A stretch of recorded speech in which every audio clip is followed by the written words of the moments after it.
আসসালামু আলাইকুম। চলে আসলাম আরেকটি নতুন ভিডিও নিয়ে। আজকের ভিডিওতে আমি আমার ভীষণ পছন্দের একটি সবজি রান্না করব। তা হলো কচুরমুখী বা কচুরঘাটি। ইলিশ মাছ কিংবা চিংড়ি মাছ অথবা কই মাছ যেটা দিয়ে রান্না করা হোক না কেন, এই কচুরমুখী বা গাটি খেতে আমার অনেক বেশি ভালো লাগে। আজকে আমি চিংড়ি মাছ দিয়ে কচুরঘাটি রান্না করব। সেটা আপনাদের সাথে শেয়ার করব। আপনারা বিভিন্নভাবে রান্না করে খেয়ে থাকেন, কিন্তু আমি এভাবে রান্না করি, তাই আপনাদের সাথে আজকে এটাই শেয়ার করছি। প্রথমে কচুমুখিগুলোকে আমি ভালোভাবে কেটে পরিষ্কার করে নিয়েছি। এবার একটি পাত্রে পানি গরম করে এই কচুরমুখিটাকে 4 থেকে 5 মিনিট আমি একটু সিদ্ধ করে নেব। এই 4 থেকে 5 মিনিট সিদ্ধ করে পানিটা ফেলে দিলে এটাতে আর গলায় ধরার ভয় থাকবে না। তা আমার মতো কে কে আছেন যারা কচুরমুখী খেতে অনেক পছন্দ করেন, অবশ্যই আমাকে কমেন্ট করে জানাবেন। আমার খুব প্রিয় একটি সবজি।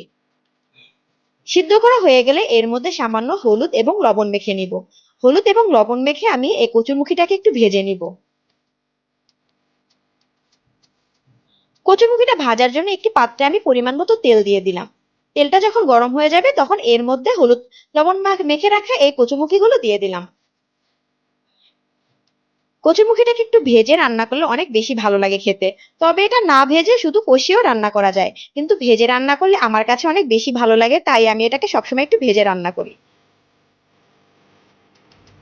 কচুমুখিগুলো ভাজা হয়ে গিয়েছে, এবার আমি চুলা থেকে নামিয়ে নিব।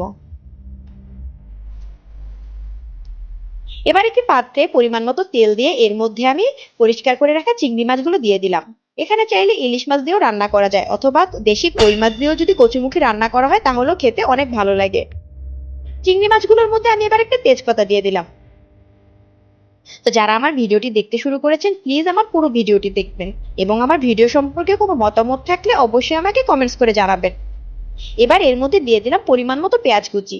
চিংড়ি মাছ এবং পেঁয়াজ কুচিটাকে আমি খুব ভালোভাবে কিছুক্ষণ তেলের সাথে ভেজে নিব।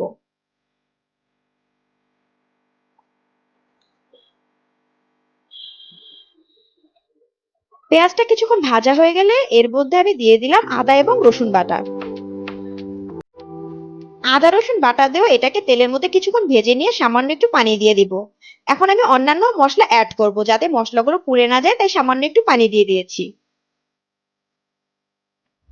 এবার এর মধ্যে দিয়ে দিলাম পরিমাণ মতো হলুদের গুঁড়া, মরিচের গুঁড়া, ধনিয়া গুঁড়া এবং ভাজা জিরা গুঁড়া।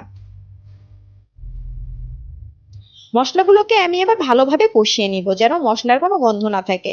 সেই সাথে দিয়ে দিলাম পরিমাণ মতো লবণ। রান্নায় মশলা যত বেশি কষানো হবে সেই রান্নাটা খেতে তত বেশি ভালো লাগে। তো যারা আমার ভিডিওটি দেখছেন, প্লিজ আমার চ্যানেলটিকে সাবস্ক্রাইব করে দিবেন, এবং যারা ফেসবুক পেজ থেকে দেখছেন, প্লিজ আমার পেজটিকে একটি ফলো দিয়ে রাখবেন। যখন খুব ভালোভাবে কষানো হয়ে যাবে এর মধ্যে আমি ভেজে রাখা কচুমুখিগুলো দিয়ে দিলাম। কচুমুখিটাকেও কিছুক্ষণ আমি এর সাথে কষিয়ে নিব। এটা খুব সাধারণ একটি রান্না, কিন্তু আমার খেতে অনেক ভালো লাগে।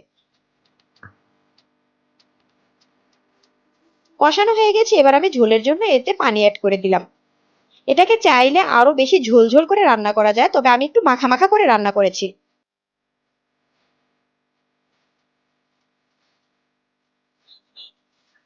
এই পানিটা দিলে আমার কচুমুখিটা খুব ভালোভাবে সিদ্ধ হয়ে যাবে। এবার ভালোভাবে সিদ্ধ হওয়া পর্যন্ত রান্না করে নিব। সেই সাথে 3-4টি কাঁচামরিচের মাথাটা সামান্য চিড়ে আমি এর মধ্যে দিয়ে দিলাম। আমার রান্নাটা প্রায় হয়ে গিয়েছে, দেখুন ঝোলটা একদম মাখা মাখা হয়ে গিয়েছে। চাইলে আর একটু ঝোল ঝোল রাখা যায়, কিন্তু আমি একটু মাখা মাখা করে নামিয়ে নিব। তো আমার রান্নাটা কেমন হয়েছে, আমার রান্না সম্পর্কে কোনো মতামত থাকলে অবশ্যই আমাকে জানাবেন। আল্লাহ হাফেজ।